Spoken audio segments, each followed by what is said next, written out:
Hi, my name is Jenna Singh and I'm a junior at Fresno State. I'm an accounting major with a geography minor, and this is the second video assignment for the lab portion of Management 110. And the purpose of this video is to identify a skill of mine that needs improvement and then devise a plan that I can put into action to develop and improve this skill.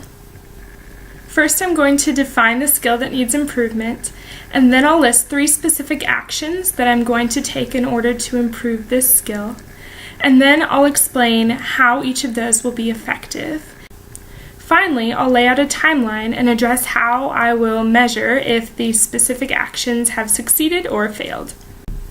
According to my assessment center results, I received a 36 in the area of decision making.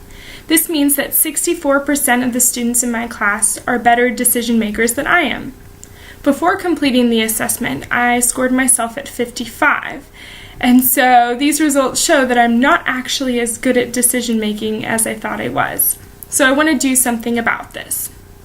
Decision making includes relating information from multiple sources, identifying the sources of problems, defining decision criteria, as well as making decisions based on factual information.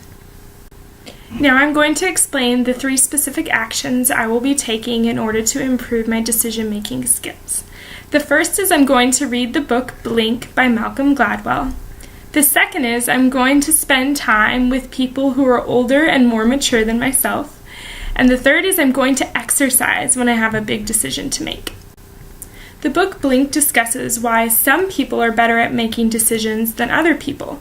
And so my goal in reading this book is to learn more about how and why people in general make decisions, and then hopefully learn more about myself and how and why I make the decisions that I do.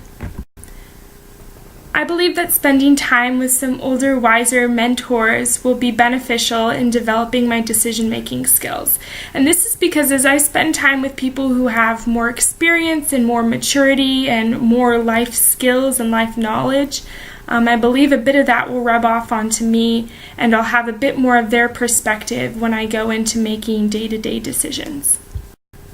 And finally, exercising. When a big decision needs to be made, I'd like to go out and go on a run or a bike ride. Not only does exercise relieve stress, but for me, since I don't listen to music, I have a lot of thinking time, a lot of processing time, and I think that that time could be used to evaluate the decision that needs to be made.